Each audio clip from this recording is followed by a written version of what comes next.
Before, we were once a Malay fishing village. Yeah, so you probably heard of Sir Stamford Raffles. He's the founder of Singapore. So he discovered Singapore 200 years ago, and we were just a little Malay fishing village. But there was the king, the ruler of Singapore, Sultan Hussein. So he got him to sign the treaty of February 1819, and that's allowed the British to establish a trading port. In return, promised the Sultan a sum of money. So must be very attractive. So the treaty was signed. So-called, he actually sold Singapore over to the founder of modern Singapore. So he saw a vision of Singapore being a potential port, because Singapore is very strategic, located at the crossroads of the international sea routes, and we also have a natural deep harbor. So that's why today, Singapore is one of the busiest port in the world. So when we go to, I think, do you have any like Marina Bay Sands Skyport? If you go on a high point or just at the harbor, you can see a lot of ships parked out there. Okay, at any one time we have at least 1,000 ships in port. And what Raffles came, he did something. He actually declared Singapore a free port. And that's how Singapore became a multi-racial society. And that's how Maggie came about. So I'm born here. My parents also, but my grandparents, they are from China. So but I'm very Singaporean. No feelings for China. Okay. Yes. So even our coach captain, Mr. G, he's also born in Singapore, although he's Indian. So we are very Singaporean. So we don't have a Singapore language. Okay. So I would say English is the language that unifies us. So you find most of we Singaporeans, we can speak English, because English is the first language, as well as the language taught in school. So we have 4 official languages: English, Mandarin. So Mandarin is our second language in school, and then we have Malay. Malay is our national language. So because this was originally the Malay land, and our Malay community, they are the native. And we also have our local Indians, Vanakkam. Vanakkam, okay? Because 65% of our local Indians, they are the Tamil speaking. So that's why Tamil is chosen as the official language to represent our local Indians. So we also have the Eurasians as well. So today, Singapore, our population, we have grew to 5.6 million. Wow! In tiny island Singapore, if you wonder how small is Singapore, Singapore Island is like a diamond shape. East to west is about 54 kilometers in length. North and south, 27. That's all. You can do a half marathon, full marathon, you can cover Singapore. That's how small we are. Total area about 733 square kilometers. Okay, we have a very popular offshore island. Sandy such, you don't find us so overly congested, and we don't even compromise on the greenery. So do you find Singapore very green? Lots of trees, and you feel as if we're driving through a garden, isn't it? And do you know, only so far 60% of our islands is built up area. We still have 40% of our island, the land that is still untouched.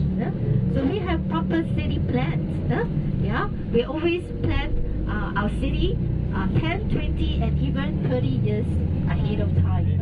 And we even reclaim land. So that's how we try to accommodate as many people. We reclaim almost 20% of our land. And do you know your hotel travel time used to be the sea?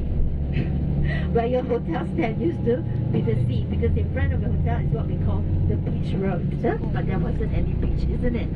So it's all reclaimed. So when we go to Gardens by the Bay, that whole garden is built on reclaimed land. It used to be the sea. Yeah, so where we get so much sand? Well, we don't have. So we actually import. Our government spend a lot of money to import sand from Indonesia. Yes. So you go Sentosa, you see the beautiful beach is man-made. The sand is from Indonesia. Yes. So sand is very precious to us. And of course, if you look around, you see that our buildings is all going upwards, right? Yeah, because we don't have enough land. Unlike India, you are so blessed. You have so much land. So most of you live in houses with big gardens, right? You know, in Singapore, our land price is so expensive. Houses in big garden cost us a couple of millions. Yes, 10, 20 million. Yeah, so really beyond only the rich can afford to stay in houses. So we stay in apartments. And most of we Singaporeans, we live in government housing. So even our public housing is like 10 story. Today our public housing, the building as high as 30 story because not enough land. Yeah, so we're going upwards. And not only we're going upwards, we are also going downwards. Yeah, we even built underground city. From Raffles City to Suntec City, you can literally just walk, shop and eat all the way to Suntec City. And our train station is all built underground. Yeah, we have an excellent public transport network system here. MRT, we call it MRT. Yeah, our founding father. Thank you. So he's the man behind Singapore success story. Yeah, he ruled Singapore for 30 years. Yeah, so he and his team, the People's Action Party, led Singapore in the 1960s. Do you know Singapore? We were just a mud flat and villages a common site. Even in the 70s, I can still remember how my grandma lived in the village, have a chicken farm. So as a young girl, I pick up chicken farm, so I really enjoy going to my grandmother's house. Yeah, so but even in the 70s, yeah. So what our government did, cleared the land, all the villages, houses in public housing. And our late Mr. Lee Kuan Yew, our founding father, he's such a visionary. He's the one who envisioned Singapore being a garden city. So every time we see all this greenery, we are reminded of him. So he's the one who envisioned Singapore being a garden city, and he also promised Singaporean, I'll make Singapore into a nation of homeowners. He made public housing so affordable that average income group can afford to own their own house. Couples, get married, they can afford to own their own homes. Yeah. So, and he's the one who started the planting a tree campaign. So you can see so many trees. Yeah, and to date, do you know we have planted 500,000 trees? And from being a garden city, we are transforming Singapore to become a city in a garden. Can any of you tell me what's the difference? Garden city and a city in a garden? So this is our Parliament House, okay? This is our Parliament House, Singapore Parliament House. And this is our Singapore River that runs through the heart of our city. You can also do a boat ride, very popular to among our tourists, the Singapore River Cruise. Okay, a city in a garden means we will see more green than concrete buildings. Yeah, a city in a garden. And if you're observant, you will find that some of our new buildings is covered with greenery. Yeah, so our government has also came out a rule that all new developments today, whatever the developers take away the green pasture, they must return back the green. So that's why you find our new buildings today. We have the rooftop garden, greenery or terrace, and etc. So we are bringing nature indoor. So today it's a very common part of our architectural design to have nature indoor and even arts, especially our Marina Bay Sands, the iconic building. Have you heard of our Marina Bay Sands? The three towers, and it looks like a boat on top of the three towers. Yeah, later we get to see it. So now we have just entered into Chinatown. Yeah, so you can see from tall buildings to these low-lying ones, and how our government, we are not demolishing our cultural heritage. Yeah, all these buildings about 70, 80 years old, some pre-war shop houses. We call them shop houses. Shop below and above is where the people stay. But today, after they restore it, they no longer live in, but for commerce.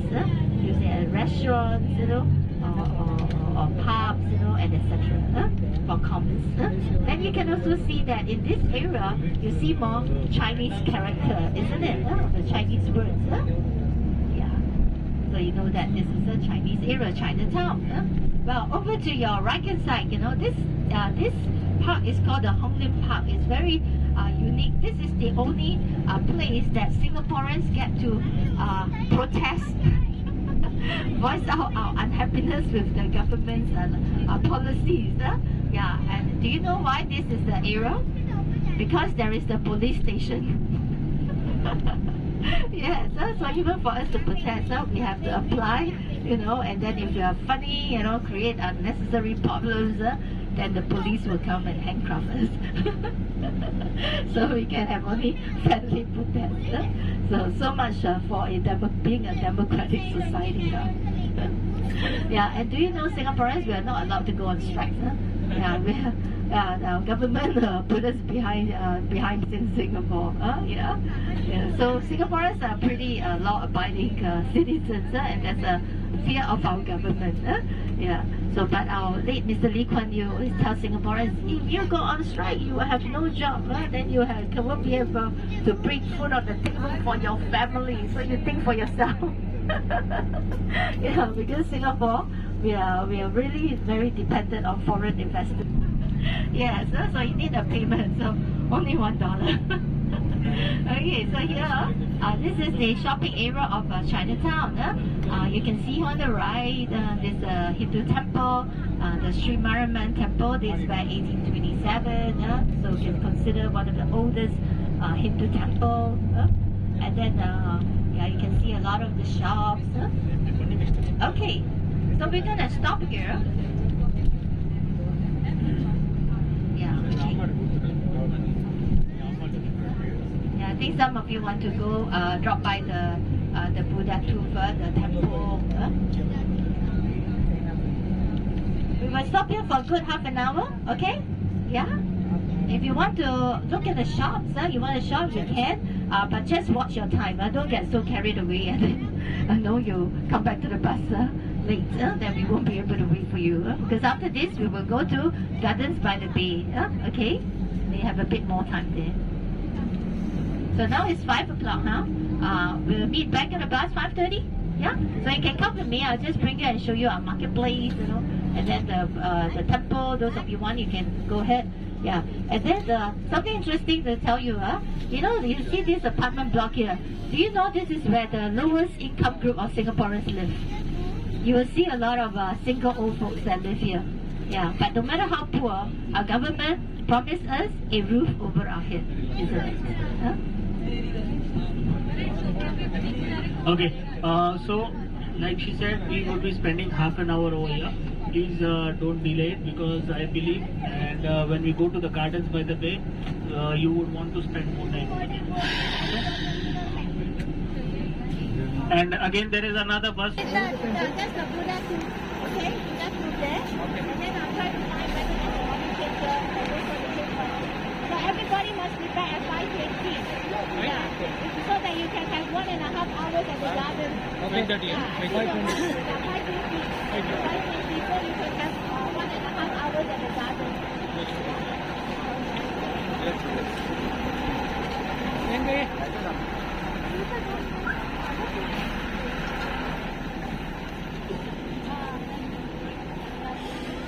Yeah, where you was, man? I was in search of Sim. Sim? Oh. And food also. Food also. Food and Sim.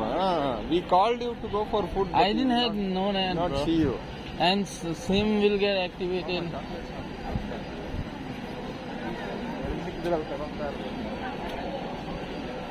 I'll not go to inside temple.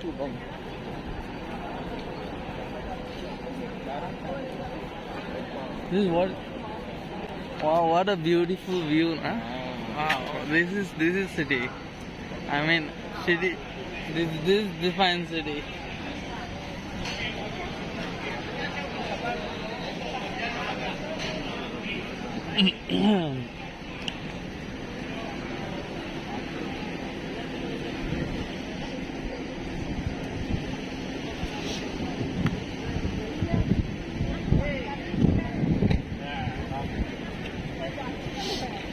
এই ऐसे घोड़ो ना चाइनाटाउन complex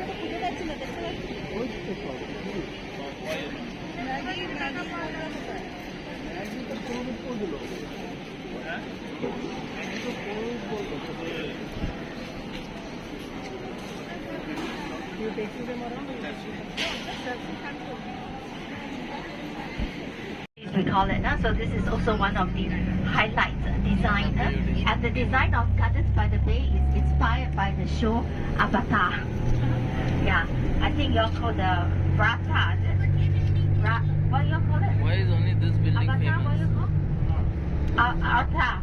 Avatar, Right? is it? Because there are Yeah. lots of buildings Okay, that are yeah. more beautiful than So, you know, the show, they have all those giant trees, right? So you see these are man-made, we call the super trees, and especially designed, function like a tree. We collect rainwater, and then you see a lot of plants, orchids, those climbers, you know, and they also plant those air plants that they actually so at the evening the tree actually lights up using solar energy. So the garden is also built to be sustainable. So there's also a biomass boiler where our islands, all the horticultural waste will be transported there at the biomass boiler, and how we actually convert waste to energy that helps to cool the tudoms. And it helps to cool the tudoms. And this garden, we have it's the world's most expensive integrated resort at a cost of $8 billion by the Las Vegas Sands, the Sands Casino in Las Vegas in US. So they invested in. And the project that's supposed to take 8 years to complete, they did it in 4 years. Do you know how they do it? They were building it 24 hours non-stop. Yeah, 2008. Yeah, completed 2012. So they have a casino. They said, please bring your passport. Because we Singaporeans go in, we must pay $150. That's restriction on the locals. And lasts only 24 hours. So you have to, all our visitors have to bring their passport to prove that they are not a Singaporean. Then it's free. So this is Gardens by the Bay. It's a being designed by a UK team, not our locals. So if you get lost, if you get lost, okay, don't panic. Please make your way here to the coach park. Okay, so be here. Later 7:15. 7:15 sharp we will leave. If you do miss the bus, just catch a taxi to the Merlion Park. Okay, our next destination will be the Merlion Park. Just tell the taxi driver if you miss the bus. Alright, we are here, it's 6 o'clock now, 7:15. You have to be here at the parking. I will take you till the entrance. I'll wait there at the entrance when you come out. Okay, from there I'll guide you here. Like I said, I won't wait. Do you know our Singapore Flyer is even bigger than London's Eye? London's Eye is 130 meters in height, but our Singapore Flyer is 165. And it's opened in 2008 because 28 means prosperity. Yeah, and that's why Singapore Flyer is quite feng shui influenced by Geomancy. It's designed with 28 capsules, and each capsule can take 28 people. So there's a repetition of 2828. Yeah. So 28 in Chinese means 28. It's like an infinity number. So do you know which number the Chinese don't like? Number 4. 4 means death. Yeah. So therefore, you know, gamblers, they will never stay on the 4th story. Bad luck. And they will never stay in the 14th story. Anything that's 4. Yeah. So Chinese don't like the number 4. Means death. But we love the number 8. So if they can, they like to stay on the 8th floor. So sometimes even the car number plate, they pay $2,000 just to choose for the number 888. Yeah, so you see the number like 8, anything that's 8 means prosperity, and they buy the number. They're willing to pay a couple of thousands for the number. Okay, so that's how crazy Singaporeans can be, Chinese Singaporeans. Yeah, so, and even Singapore coin has got an octagon shape. It is actually the Chinese bakwa, is to walk off that luck. Yeah, so also a symbol of prosperity. You see, $1 has got an octagon shape inside.